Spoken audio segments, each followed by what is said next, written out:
അത് ഇടിഞ്ഞിങ്ങനെ വീണപ്പോഴത്തേനും ഒരു ശകലം വിടവിൽ കൂടെ ഒരു ചേച്ചി ഇങ്ങനെ പൊങ്ങി എഴുന്നേറ്റ് വന്ന് നിൽക്കുന്ന ഭാഗമാണ് കാണുന്നത്.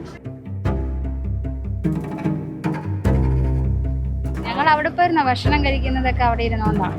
അപ്പൊ അവിടെ ചേച്ചിമാർ, ഗാർഡനിലെ ചേച്ചിമാരും അവിടെ ചെന്ന് എല്ലാ ദിവസവും ക്ലീൻ ആക്കാനായിട്ട് പോകുന്നതായിരുന്നു.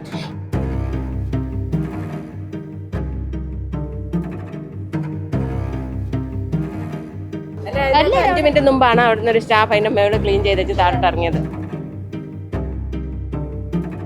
അധികാരികളുടെ കൃത്യവിലോപത്തിൻ്റെ ഒരു ഫലമാണ് ഇന്ന് ഈ കെട്ടിടത്തിൻ്റെ ഒരു ഭാഗം ഇടിഞ്ഞ് വീണ് ഒരാൾ മരിക്കാനുണ്ടായ സാഹചര്യമുണ്ടായത്.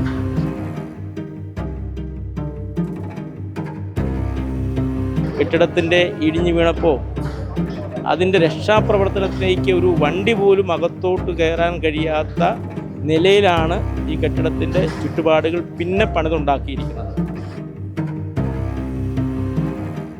ജീവൻ പോയ സമയത്ത് ഇങ്ങനെ ഒരാളിവിടെ ഉണ്ടെന്ന് പറയുമ്പോൾ അധികാരികൾ പറയുന്നത് ഇല്ല ഇല്ല ഇല്ല എന്ന് ആണയിട്ട് പറഞ്ഞുകൊണ്ടിരിക്കുകയാണ്.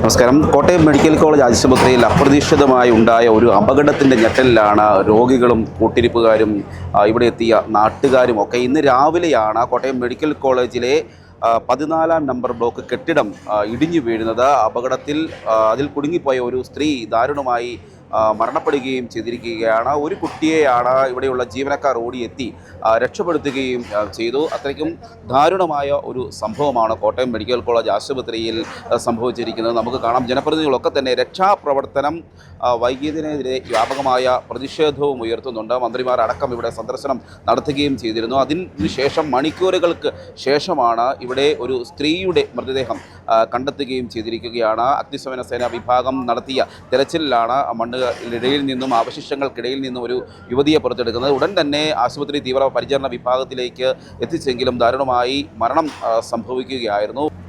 ഞാൻ അവിടെ ചെല്ലുമ്പോഴത്തേനും അത് ഇടിഞ്ഞിങ്ങനെ വീണപ്പോഴത്തേനും ഒരു ശകലം വിടവിൽ കൂടെ ഒരു ചേച്ചി ഇങ്ങനെ പൊങ്ങി എഴുന്നേറ്റ് വന്ന് നിൽക്കുന്ന ഭാഗമാണ് കാണുന്നത്. ആ ചേച്ചിയെ പെട്ടെന്ന് അവിടെ നിന്നവരെല്ലാവരും കൂടി രക്ഷപ്പെടുത്തി ഇതിലെ തന്നെ കൊണ്ടുപോകുമായിരുന്നു.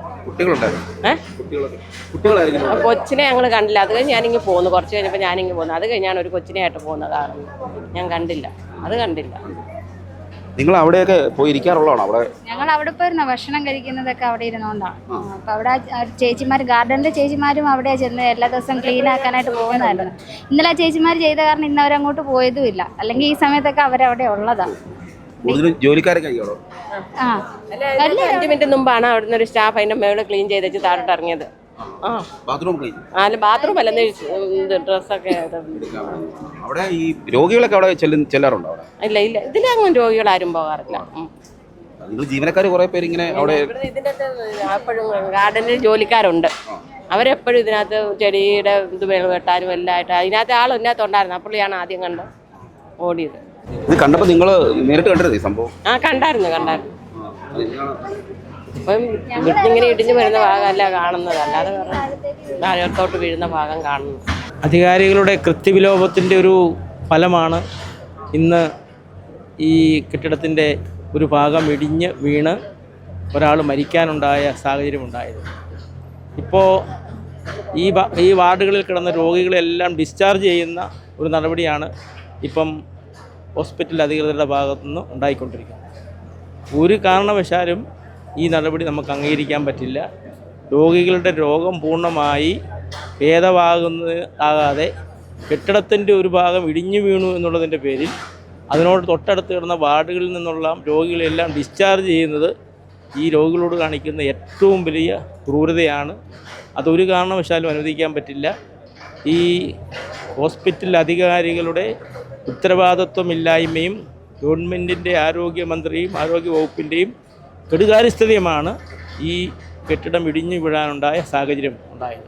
പഴയ കെട്ടിടമാണ്. പക്ഷേ ഈ കെട്ടിടത്തിൻ്റെ ഇടിഞ്ഞു വീണപ്പോൾ അതിൻ്റെ രക്ഷാപ്രവർത്തനത്തിലേക്ക് ഒരു വണ്ടി പോലും അകത്തോട്ട് കയറാൻ കഴിയാത്ത നിലയിലാണ് ഈ കെട്ടിടത്തിൻ്റെ ചുറ്റുപാടുകൾ പിന്നെ പണിതുണ്ടാക്കിയിരിക്കുന്നത്. വലിയ കൃത്യവിലോപമാണ്, ഗുരുതരമായ കൃത്യവിലോപമാണ് ഈ ഹോസ്പിറ്റൽ അധികാരിയുടെ ഭാഗത്തുനിന്നുണ്ടായത്. അടിയന്തര നടപടി ഉണ്ടാകണം. മുഖ്യമന്ത്രിയും ആരോഗ്യമന്ത്രിയും മറുപടി പറഞ്ഞേ മതിയാവും. അവരിവിടെ വരികയൊക്കെ ചെയ്തായിരുന്നു. മന്ത്രി രണ്ടുപേരും ഇവിടെ വന്നിട്ടിൻ്റെ കാര്യം, ഒരാളുടെ ജീവൻ പോയില്ലേ? ജീവൻ പോയ സമയത്ത് ഇങ്ങനെ ഒരാളിവിടെ ഉണ്ടെന്ന് പറയുമ്പോൾ അധികാരികൾ പറയുന്നത് ഇല്ല ഇല്ല ഇല്ല എന്ന് ആണയിട്ട് പറഞ്ഞുകൊണ്ടിരിക്കുകയാണ്. ഉണ്ടെന്ന് പറഞ്ഞത് അവരുടെ ബന്ധുവാണ്. ആ ബോഡി കിട്ടിയപ്പോഴാണ് അധികാരികൾക്ക് ഇതിൻ്റെ യഥാർത്ഥ സ്ഥിതി മനസ്സിലാവുന്നത്. 3 വാർഡിലും ആളില്ലെന്ന് അവർ പറഞ്ഞു. പക്ഷേ 3 വാർഡിലും ആളുണ്ടായിരുന്നു. ഞാൻ ആ കൊച്ചിനെ പോയി കണ്ട്. വീഴ്ച ഇതിപ്പോൾ നമ്മൾ കാഷ്വാലിറ്റിയിൽ നിന്നാണ് കിറ്റാച്ചി കയറി വന്നിരിക്കുന്നത്. കാഷ്വാലിറ്റിയുടെ മേൽപ്പാലം കയറി വന്നു. വേറൊരു വഴിയില്ല.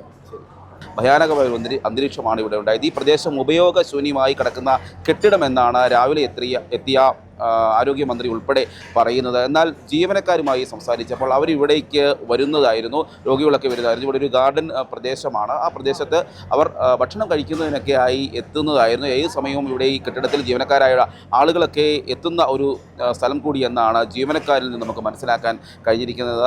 അങ്ങനെ ഇത്തരത്തിലൊരു വലിയൊരു അപകടമാണ്. കെട്ടിടത്തിൽ ഒരു സമുച്ചയം, കൂടുതലും ടോയ്ലറ്റ് ബ്ലോക്കുകളാണ് ഇവിടെയുള്ളത്. അങ്ങനെ ടോയ്ലറ്റ് ഉപയോഗിക്കാനൊക്കെ ആളുകൾ ഇവിടെ, രോഗികളുടെ കൂട്ടിരിപ്പുകാരൊക്കെ ഇവിടേക്ക് എത്തുമായിരുന്നു. അങ്ങനെ എത്തിയ ഒരു സ്ത്രീയാണ് മരണപ്പെട്ടിരിക്കുന്നത്. ഈ അപകടത്തിൽ പരിക്കേറ്റ കുട്ടി വയനാട് സ്വദേശിയാണ്. അമ്മയ്ക്കൊപ്പം ഈ ആശുപത്രിയിൽ വന്ന കുട്ടിയാണ്. പെട്ടെന്നൊരു ജീവനക്കാരൻ തന്നെ ഓടിയെത്തുകയും കുട്ടിയെ രക്ഷപ്പെടുത്തി. ജീവനക്കാരനും പരിക്കേറ്റിട്ടുണ്ട്. ഈ സ്ഥലം നമുക്ക് ഈ കെട്ടിടത്തിൻ്റെ പഴയ കെട്ടിടങ്ങൾ നിരവധിയാണ് കോട്ടയം മെഡിക്കൽ കോളേജ് ആശുപത്രിയെ സംബന്ധിച്ചിടത്തോളം ഉള്ളത്. നിരവധി കെട്ടിടങ്ങൾ, പഴയ കെട്ടിടങ്ങൾ, കാലപ്പഴക്കം ചെന്ന കെട്ടിടങ്ങൾ നിരവധിയാണ്. മാത്രമല്ല ഇവിടേക്ക്, ഈ അപകടം നടന്ന സ്ഥലത്തേക്ക് എത്തിച്ചേരുന്നതും വളരെ ശ്രമകരമായിരുന്നു. അവിടെയുള്ള ഒരു ആശുപത്രിയുടെ ഒരു കെട്ടിടത്തിൻ്റെ ഒരു മതിലിൻ്റെ പകുതി ഭാഗം പൊളിച്ചു മാറ്റിയാണ് അവിടേക്ക് വാഹനം ഉൾപ്പെടെ JCB ഉൾപ്പെടെയൊക്കെ കയറ്റിയത്. അപ്പോൾ അതുപോലെ തന്നെ കാഷ്വാലിറ്റിയിൽ നിന്നുമൊക്കെയാണ് ആംബുലൻസൊക്കെ കടന്നു വന്നത് എന്ന് പറയുന്നു. അങ്ങനെ ഈ ഒരു കെട്ടിടം, ഒരു അപകടം നടന്നാൽ പോലും അത് പുറത്തേക്ക് അല്ലെങ്കിൽ അവിടേക്ക് ഓടിയെത്താൻ പോലും കഴിയാത്ത തരത്തിലുള്ളൊരു സ്ട്രക്ചറാണ്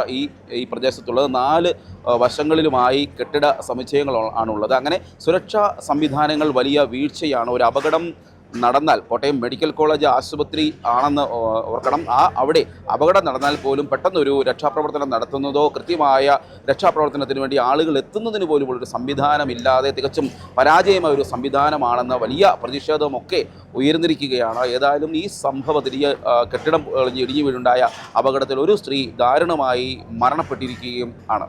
ക്യാമറമാൻ ജിതിനൊപ്പം CR ശ്യാം, മറുനാടൻ മലയാളി, കോട്ടയം.